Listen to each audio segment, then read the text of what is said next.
প্রিয় শিক্ষার্থী, আশা করি তোমরা সবাই ভালো আছো। আমি গৌরাঙ্গ কুমার সাহা, সহকারী শিক্ষক, police line school and college, Bogura. আজকে অষ্টম শ্রেণীর গণিত বিষয়ের তৃতীয় অধ্যায় অর্থাৎ পরিমাপ নিয়ে তোমাদের সাথে আলোচনা করব। গত ক্লাসগুলোতে আমরা এই অধ্যায় নিয়ে বেশ কিছু অঙ্ক সলভ করেছি। তো আজকে আমরা 25 নাম্বার থেকে শুরু করব। তাহলে 25 নাম্বার অঙ্কটা শুরু করার পূর্বেই, প্রত্যেক অঙ্ক শুরু করার পূর্বেই আমাদের কি করা উচিত? মনোযোগ সহকারে অঙ্কটি পড়ে নেওয়া উচিত। তাহলে কি বলা হয়েছে 25 নাম্বারে? একটি ঘরের মেঝে 26 মিটার লম্বা ও 20 মিটার চওড়া। তাহলে লম্বা মানেই দৈর্ঘ্য, চওড়া মানেই প্রস্থ। এবং এখানে বলা হয়েছে 4 মিটার লম্বা ও 2.5 মিটার চওড়া মাদুর দিয়ে মেঝেটি সম্পূর্ণ ঢাকা যাবে। তাহলে বলেছে প্রতিটি মাদুরের দাম 27.5 টাকা হলে মোট খরচ কত? প্রতিটি মাদুরের দাম 27.5 টাকা। এখানে প্রথমে বলেছে কয়টি মাদুর দিয়ে মেঝেটি কার্পেট দিয়ে মাদুর দিয়ে সম্পূর্ণরূপে ঢাকা যাবে। কয়টি মাদুর? মাদুরের সংখ্যা, এটা একটা প্রশ্ন। আবার মোট কত টাকা ব্যয় হবে, এটা আর একটা প্রশ্ন। আমাদের একই অঙ্কে দুটি প্রশ্ন করা হয়েছে। তো আমরা আসি, সমাধান করার চেষ্টা করছি। দেখো 25 নাম্বার দেওয়া আছে,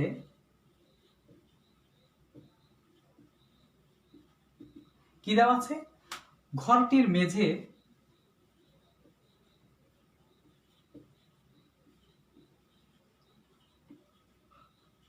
কত মিটার লম্বা? আমাদের ছিল 26 মিটার লম্বা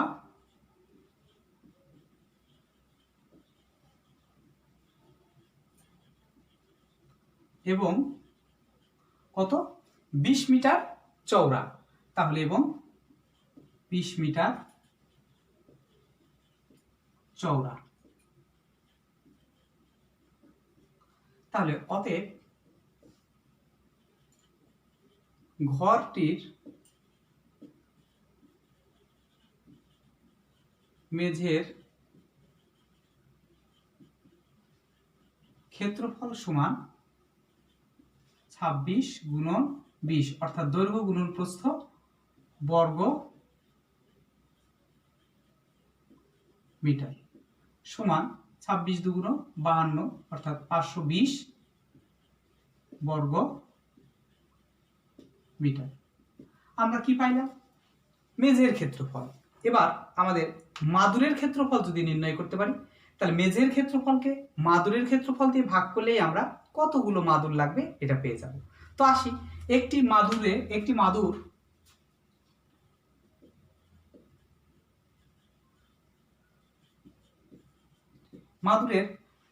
দৈর্ঘ্য প্রস্থ দেওয়া আছে, অর্থাৎ লম্বা কত?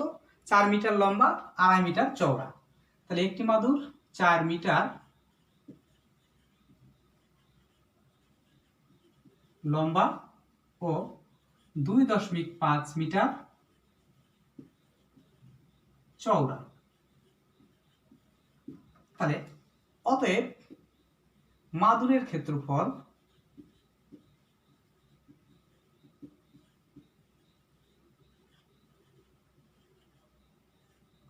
সমান একইভাবে দৈর্ঘ্য গুণন প্রস্থ, অর্থাৎ 4 গুণন 2.5 বর্গ মিটার সমান 10 বর্গ মিটার। তাহলে মাদুর লাগবে বা মাদুরের সংখ্যা, অতএব মাদুরের সংখ্যা সমান, মাদুরের সংখ্যা কিভাবে পাবো? আমরা মেঝের ক্ষেত্রফল ডিভাইডেড বাই মাদুরের ক্ষেত্রফল।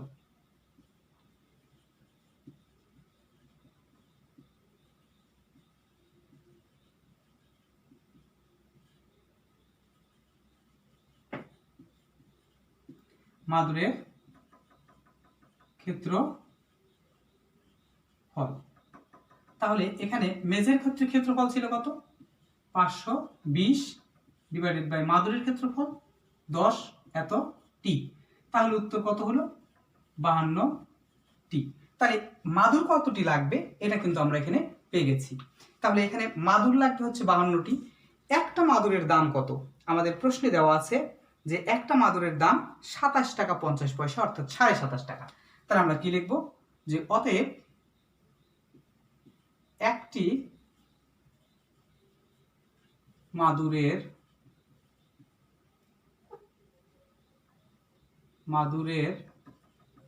দাম 27.50 টাকা। তাহলে অতএব আমাদের এখানে কয়টি মাদুর, 52টি মাদুরের দাম। তাহলে 27.50 গুণন 52 টাকা। তাহলে আমরা যদি এই দুইটা গুণ করি তাহলে আমাদের গুণফল হবে 1430 টাকা, 1430 টাকা। তাহলে আমাদের এখানে দুইটা প্রশ্ন করা হয়েছে, যে একটি মাদুরের সংখ্যা কতটি আর টাকা খরচ কতটি। এখানে আমরা দুইটা উত্তর, এই একটা উত্তর, এই একটা উত্তর। তাহলে আমরা এখানে লিখতে পারি যে অতএব মাদুরের সংখ্যা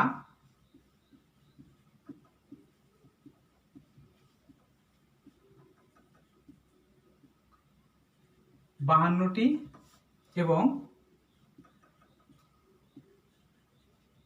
খরচ হবে 1430 টাকা। এই দুটাই আমাদের আসলে উত্তর। তাহলে উত্তর কত, 52টি ও 1430 টাকা। তো আমার মনে হয় যে আমরা এই অঙ্কটা সম্পূর্ণ করতে পেরেছি। 25 নম্বরের পরে এবার 26 নম্বরে আসবো, তার আগে তোমরা অঙ্কটা সুন্দর করে করে নেবে, আমি ততক্ষণ মিশিয়ে নেব। প্রশ্নটা আমরা এখানে মেশাবো, তারপরে আমরা সুন্দর করে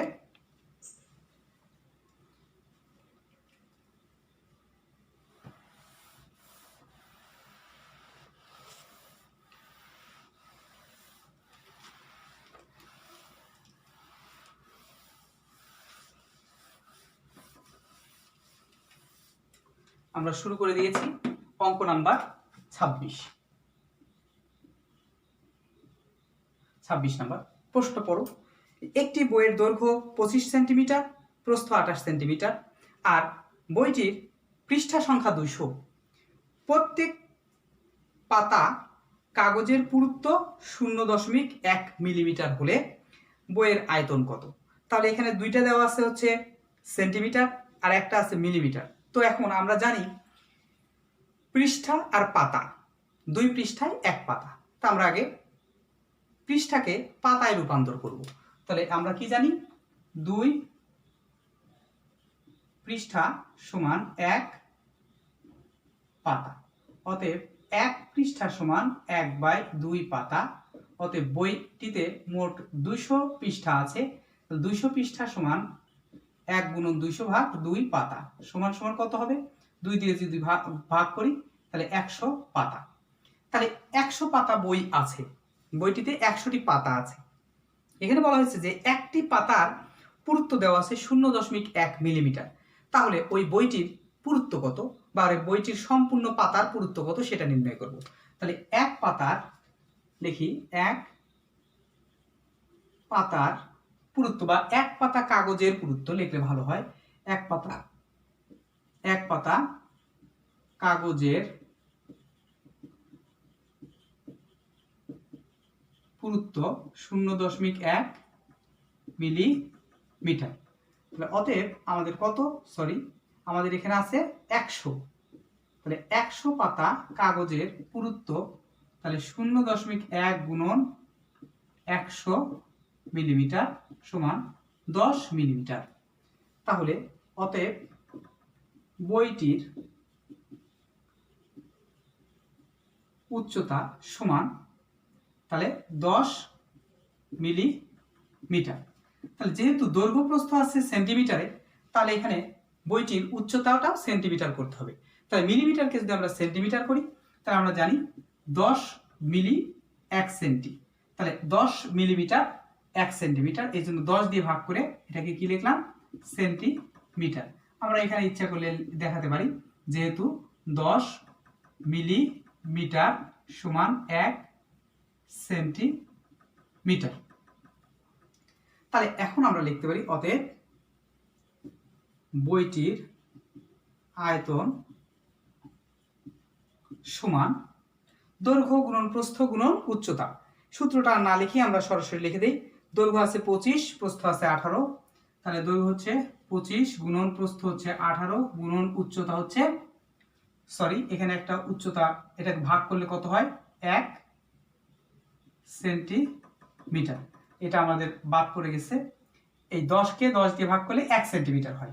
তাহলে এখানে আয়তন নির্ণয়ের ক্ষেত্রে দৈর্ঘ্য প্রস্থ এবং উচ্চতা কত, 1। তাহলে এত ঘন সেন্টিমিটার। তাহলে আমরা যদি সবগুলো গুণ করি, তাহলে গুণ করে গুণফল হবে কত, 450 ঘন সেন্টিমিটার। তাহলে আমাদের বইটির আয়তন হচ্ছে 450 ঘন সেন্টিমিটার। এটাই আমাদের উত্তর। তাহলে অতএব বইটির আয়তন 450 ঘন সেন্টিমিটার। তাহলে উত্তর আমাদের এটাই হয়ে গেল। প্রিয় শিক্ষার্থীরা, আমার মনে হয় এই 26 নম্বর অঙ্কটা আমরা খুব সহজেই বুঝতে পেরেছি। 26 নম্বর অঙ্ক আমরা খুব সহজেই বুঝতে পেরেছি। এবার চলে আসি আমরা 27 নম্বর অঙ্ক। তো 27 নম্বর অঙ্ক করার পূর্বে তোমরা ভালো করে পড়ে নাও, আমরা একটু মিশিয়ে নিচ্ছি।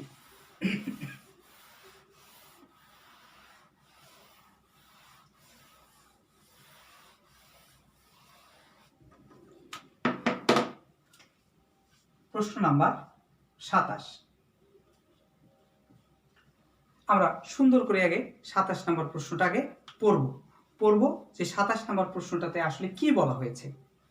27 নম্বর প্রশ্নে বলেছে যে একটি পুকুরের দৈর্ঘ্য 32 মিটার, প্রস্থ 20 মিটার এবং পুকুরের গভীরতা 3 মিটার। তাহলে পুকুরের দৈর্ঘ্য দেওয়া আছে, প্রস্থ দেওয়া আছে, গভীরতা দেওয়া আছে। তাহলে এই তিনটা থেকে আমরা কি কি করতে পারি, পুকুরের আয়তন নির্ণয় করতে পারি। পুকুরের আয়তনও যা হবে, পুকুরের পানির আয়তনও তাই হবে। তো এখন যদি আমাদের পুকুরের পানির আয়তন পেয়ে যাই, তাহলে আমাদের কি করতে বলেছে আমরা এখন দেখি। যে একটি মেশিন দ্বারা পুকুরটি পানি শূন্য করা হচ্ছে, যা প্রতি সেকেন্ডে 0.1 ঘনমিটার পানি সেচতে পারে। পুকুরটি পানি শূন্য করতে কত সময় লাগবে? তাহলে আমরা এই সময়টা বের করব।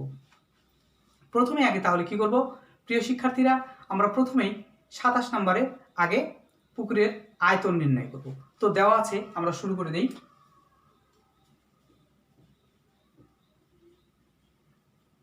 দেওয়া আছে,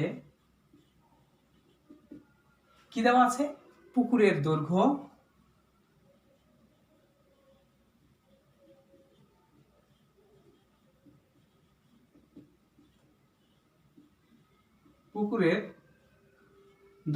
সমান কত দেওয়া আছে, দৈর্ঘ্য 32 মিটার, প্রস্থ সমান দৈর্ঘ্য 32, প্রস্থ দেওয়া আছে 20 মিটার এবং গভীরতা সমান 3 মিটার। তাহলে পুকুরের দৈর্ঘ্য আছে, প্রস্থ আছে এবং গভীরতা আছে। তাহলে পুকুরের আয়তন আমরা খুব সহজেই নির্ণয় করতে পারব। তাহলে দেখি যে অতএব পুকুরের আয়তন সমান দৈর্ঘ্য। আচ্ছা, সূত্রটা যদি আমরা লিখি তাহলে কি হবে, না লিখলেও কিন্তু আমরা পারব।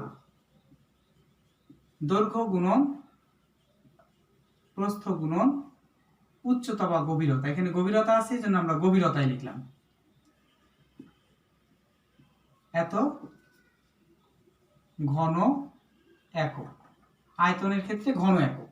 তার দৈর্ঘ্য কত, 32, প্রস্থ কত, 20, গভীরতা কত, 3, এত ঘন মিটার। প্রিয় শিক্ষার্থীরা, আমরা যদি এটা গুণ করি তাহলে গুণফল হবে কত, 1920 ঘন মিটার। তাহলে পুকুরের আয়তনও যা, পুকুরের পানির আয়তনও তাই। তাহলে আমরা এখন কি লিখব, যে পুকুরের পানির আয়তন। তাহলে অতএব পুকুরের পানির আয়তন সমান 1920 ঘন মিটার। তো প্রশ্নে আমাদের কি চেয়েছে, সময় চেয়েছে। কিসের সময়, পানি সেচতে কত সময় লাগবে। তো আমাদের এখানে দেওয়া আছে 0.1 ঘনমিটার পানি সেচতে সময় লাগে 1 সেকেন্ড। তাহলে আমরা এখানে লিখি, সেকেন্ড চেয়েছে, সময় চেয়েছে, সময়টা ডান দিকে থাকবে। আমরা এই জন্য লিখব 0.1 ঘন মিটার পানি সেচতে পারে বা পানি সেচতে সময় লাগে। 0.1 ঘনমিটার পানি সেচতে পারে 1 সেকেন্ডে। তাহলে অতএব 1 ঘনমিটার পানি সেচতে পারে, তাহলে 1/0.1 সেকেন্ডে। অতএব আমাদের মোট পানির আয়তন কত, 1920 ঘন মিটার পানি সেচতে পারে। তাহলে 1 গুণন 1920 ভাগ হচ্ছে 0.1 সেকেন্ড। তো আমরা যদি এটা ভাগ করি তাহলে ভাগফল হবে কত, আমরা যদি ক্যালকুলেটরে ভাগ করি তাহলে 19,200 সেকেন্ড। তো প্রিয় শিক্ষার্থীরা, আমরা এই সেকেন্ডকে কিভাবে মিনিট, ঘন্টা রূপান্তর করতে পারি সেটা আমরা এখানে দেখি। তো এখানে দেখো, সেকেন্ডকে যদি আমরা 60 দিয়ে ভাগ করি তাহলে 19,200 ভাগ হচ্ছে 60, তাহলে এটা কি হয়ে গেল, মিনিট। কারণ কি, আমরা কি জানি, 60 সেকেন্ড সমান 1 মিনিট। 60 সেকেন্ডে 1 মিনিট, এই জন্য আমরা এখানে 60 দিয়ে ভাগ করলাম। তাহলে এটার ভাগফল হবে কত, আমরা যদি এটা ভাগ করি 60 দিয়ে যদি ভাগ করি তাহলে 19,200কে যদি আমরা 60 দিয়ে ভাগ করি তাহলে আমাদের ভাগফলটা হবে হচ্ছে 320। তাহলে এটা কি হলো, মিনিট। এখন এই মিনিটটা আমরা এখানে লিখি, এখানে আসলে খুব একটা ভালো দেখা যাবে না। 320 মিনিট যদি হয় তাহলে এই মিনিটকে আমরা এখন কি করতে পারবো, ঘন্টা করতে পারবো। তাহলে 320 ভাগ 60, এটা কি, এটা হয়ে গেল ঘন্টা। এখানে আমরা কারণ লিখে দিলাম যে যেহেতু 60 মিনিট সমান 1 ঘন্টা। তাহলে এটাকে যদি আমরা ভাগ করি তাহলে আসলে দেখো এটার ভাগফলটা আমরা সরাসরি আগে লিখি, 5 6 30, 5 ঘন্টা 20 মিনিট। আসলে আমাদের উত্তরটা হচ্ছে এটাই, 5 ঘন্টা 20 মিনিট।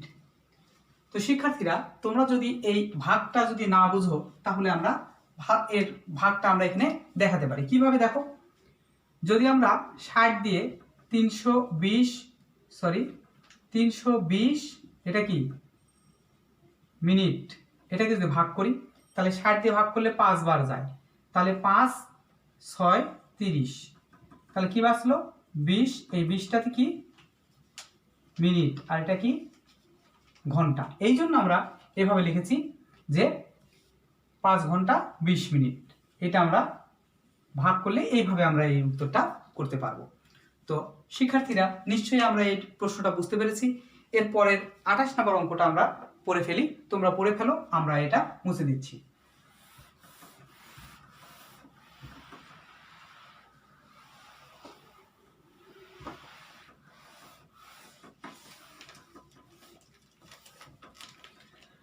নম্বর প্রশ্নে দেখো, 3 মিটার দৈর্ঘ্য, 2 মিটার প্রস্থ, 1 মিটার উচ্চতা বিশিষ্ট একটি খালি চৌবাচ্চায় 50 সেন্টিমিটার বাহু বিশিষ্ট একটি নিরেট ধাতব ঘনক রাখা আছে। চৌবাচ্চাটি পানি দ্বারা পূর্ণ করার পর ঘনকটি তুলে আনা হলে পানির গভীরতা কত হবে।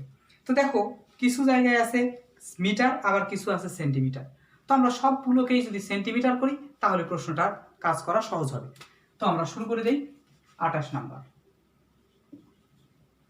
কি দেওয়া আছে? দেওয়া আছে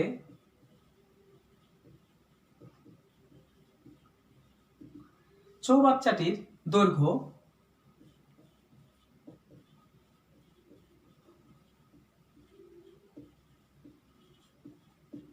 সমান 3 মিটার সমান 3 গুণন 100 সেন্টিমিটার। আমরা এখানে লিখে দিলাম যেহেতু 100 সেন্টিমিটার সমান 1 মিটার, তাহলে এখানে কত হলো 300 সেন্টিমিটার। তাহলে অনুরূপভাবে দৈর্ঘ্যর পরে প্রস্থ আছে কত 2 মিটার সমান, তাহলে 2 গুণন 100 সেন্টিমিটার। এখানে আর 100 সেন্টিমিটার 1 মিটার লিখলাম না, তাহলে 200 সেন্টিমিটার। এবং দেখো চৌবাচ্চাটির উচ্চতা দেওয়া আছে 1 মিটার, তাহলে এবং উচ্চতা সমান 1 মিটার সমান 1 গুণন 100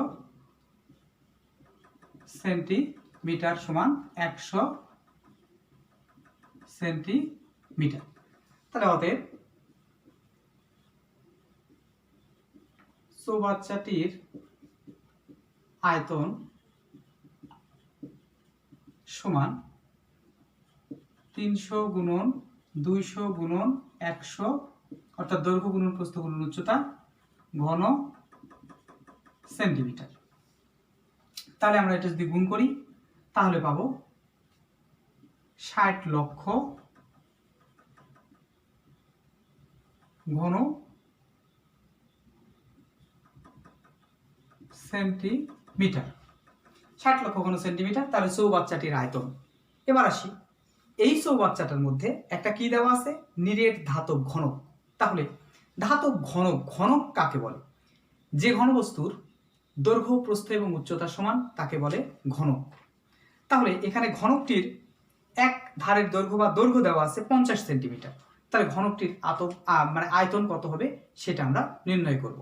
তাহলে এখানে লিখি যে নিরেট ধাতব ঘনকটির দৈর্ঘ্য নিরেট ধাতব ঘনকটির দৈর্ঘ্য সমান 50 সেন্টিমিটার। অতএব নিরেট ধাতব ঘনকটির আয়তন সমান, এর দৈর্ঘ্য প্রস্থ উচ্চতা যেহেতু সমান, তাহলে বাহুর উপর কিউব এত ঘন সেন্টিমিটার সমান কত হবে? 1,25,000 ঘন সেন্টিমিটার। তাহলে এখন এই চৌবাচ্চা থেকে যদি ঘনকটা তুলে আনা হয় তাহলে ঘনকের সমায়তন পানি কমে যাবে। তাহলে আমরা এখানে লিখতে পারি ধাতব ঘনকটি তুলে আনা হলে পানির আয়তন হবে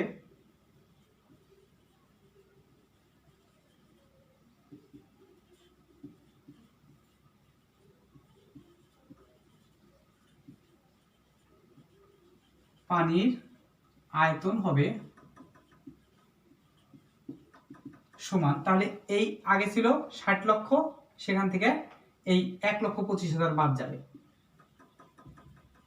60 লক্ষ বিয়োগ 1,25,000 ঘন সেন্টিমিটার সমান 58,75,000 ঘন সেন্টিমিটার। এইটুকুর পানির আয়তন হবে।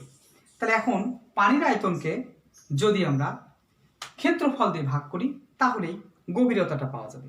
তাহলে এখন দেখো এখানে আমরা কি বের করব? যে ঘনকটি তুলে আনলে পানির আয়তন কত হবে। তাহলে আমরা লিখি যে অতএব ধাতব ঘনকটি তুলে আনলে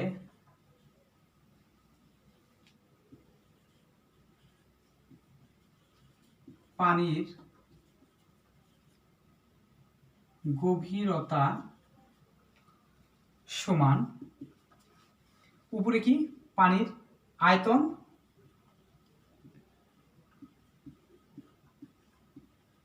ডিভাইডেড বাই তলার ক্ষেত্রফল বা চৌবাচ্চাটির ক্ষেত্রফল, তলার ক্ষেত্রফল। তাহলে আমরা ক্ষেত্রফল কিভাবে পাবো? দৈর্ঘ্য গুণন প্রস্থ। তাহলে পানির আয়তন কত আমাদের আছে? কত? যে 58,75,000 ভাগ তলার ক্ষেত্রফল কিভাবে পাবো? দৈর্ঘ্য গুণন প্রস্থ। তাহলে আমাদের এখানে দৈর্ঘ্য আছে 300 আর প্রস্থ আছে 200। তাহলে এখানে 300 গুণন 200 এত, এটা হচ্ছে এখানে লিখবো আমরা একক, এখানে এটা সেন্টিমিটার। তাহলে আমরা এটা যদি ভাগ করি, ভাগফল হবে কত আমাদের?